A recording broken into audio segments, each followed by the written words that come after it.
It was a cold evening in a quiet town when a young black boy named David walked out of a small diner, holding a simple plate of food he had saved up for all day. He wasn't rich, nor did he have much to call his own, but his heart was far bigger than his circumstances. As he took his seat on the curb, ready to enjoy what might have been his only proper meal that day, his eyes caught sight of an elderly couple struggling nearby. Their clothes were worn, their hands trembling with age, and their faces told the story of hunger they could no longer hide. David didn't think twice. He walked over, placed his meal in their hands, and smiled. "You need this more than me," he whispered. The couple's eyes filled with tears, stunned by the kindness of a boy who had so little but still chose to give everything. That night, David went to bed hungry, his stomach aching but his spirit at peace. Little did he know, that single act of compassion was about to change his life in ways he could never imagine. Because the next morning, just as the sun began to rise, a black car stopped in front of his small home. The door opened, and out stepped a man no one in the neighborhood expected to see, a millionaire who had heard about it. David's selfless sacrifice. And with a single knock on the door,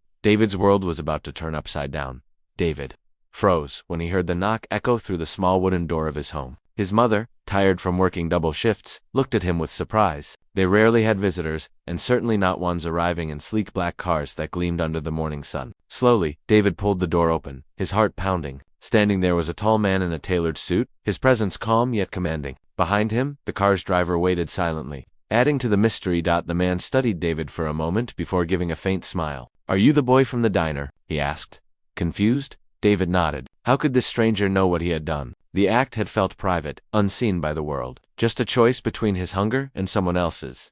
The millionaire introduced himself as Mr. Thompson, a name whispered with respect across town. He was known for his wealth, but more than that, for his quiet generosity. Yet David couldn't understand why such a powerful man was standing at his doorstep. His mother stepped closer, her eyes narrowing with worry. She asked gently, "Is something wrong?" Mr. Thompson shook his head, his gaze still fixed on David. "Quite the opposite," he said, but offered no further explanation. Instead, he asked if he could come inside. The air grew heavy with anticipation. David and his mother exchanged a glance, torn between caution and curiosity. Neither could guess why a millionaire had come looking for a boy who had given away his only meal. Mr. Thompson stepped into the small home, his polished shoes clicking softly against the worn wooden floor. The contrast was striking, his tailored suit in a place where every piece of furniture told a story of sacrifice and survival. David's mother quickly cleared a chair for him, her hands fidgeting nervously. David sat on the edge of his seat, unsure whether to feel honored or afraid. The millionaire looked around the modest living room, noticing the cracks in the walls, the old photographs,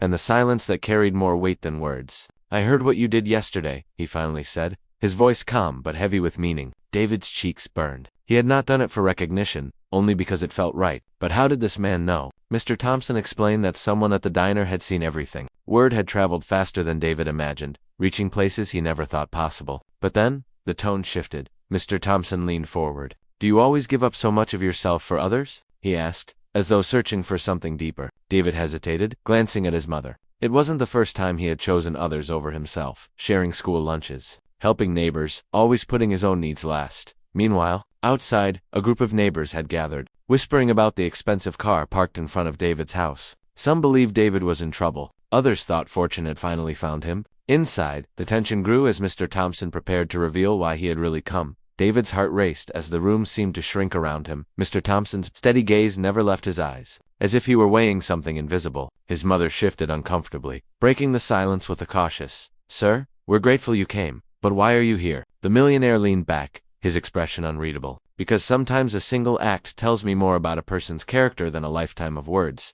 he said slowly. "And yesterday, David showed me something rare." His words carried weight, yet they only deepened the mystery. David felt torn. Part of him wanted to ask what this all meant, while another part feared the answer. His stomach tightened, not with hunger this time, but with uncertainty. Was this visit a blessing, or the beginning of a new burden? Outside, more neighbors pressed closer to the windows, whispering theories. Children pointed at the car, while older folks speculated about deals and secrets. Inside, David's mother clutched his shoulder protectively. Sensing that life was on the edge of change, Mr. Thompson finally stood, his tall frame casting a long shadow across the small room. "David, choices like yours don't go unnoticed. They ripple outward, touching lives you may never see. But the question is, are you ready for what comes next?" His words hung in the air, heavy and impossible to ignore. David swallowed hard, every nerve on edge. The knock on the door had opened more than just would it, had opened the doorway to something far bigger and far more dangerous than he could have imagined.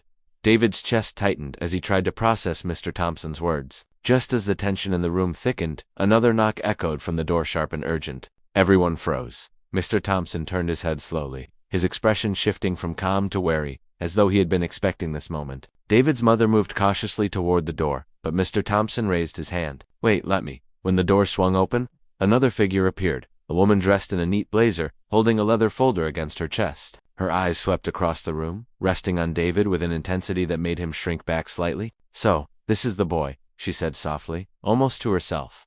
David's mother stepped forward. "Who are you?" she asked firmly. The woman introduced herself as Ms. Rivera, a representative from a charitable foundation, but the way she spoke made it clear she was not simply there to give thanks. She looked from Mr. Thompson to David, her voice low but sharp. "This isn't just about one good deed. The boy may be exactly who we've been searching for." The words sent a chill through the room. David glanced at his mother, confusion written across his face. Mr. Thompson's jaw tightened, as though some hidden truth was about to surface. The neighbors outside could only guess at what was unfolding, but inside, the air was thick with a secret neither David nor his mother had ever expected to be part of. Something much bigger was at stake. David was at the very center of it. The room felt like it was holding its breath as Ms. Rivera stepped closer, her folder pressed tightly against her chest. David's mother pulled him nearer, protective and uncertain. Mr. Thompson, however, finally broke the silence. "Tell them the truth," he said, his voice steadied on Ms. Rivera opened the folder and laid a set of papers on the table. "David, your act of kindness wasn't just seen. It was reported to our foundation, which looks for young people who show extraordinary compassion. We invest in them not just with money, but with opportunities to change lives." Her eyes softened. "You've been chosen."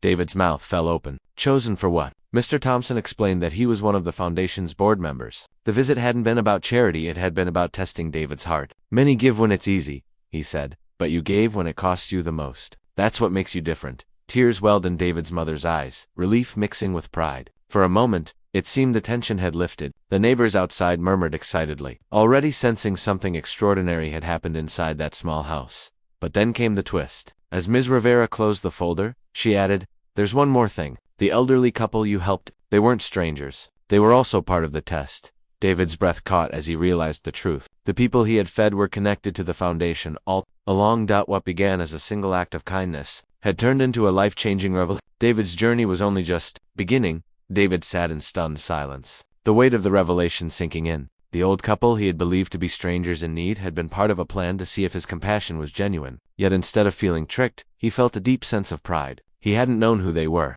and he hadn't expected anything in return. His choice had been real. Mr. Thompson placed a reassuring hand on David's shoulder. "What you did proves that kindness still exists where it's needed most. This isn't the end of your story, it's the beginning." Ms. Rivera nodded, explaining how the foundation would provide David with a scholarship, resources for his family, and opportunities to grow into a leader who could inspire others. His mother, overwhelmed with emotion, finally allowed herself to smile through her tears. The neighbors outside cheered when the news spread, their whispers turning into pride for the boy who had lived among them all along. In a community where struggle was common, David's act of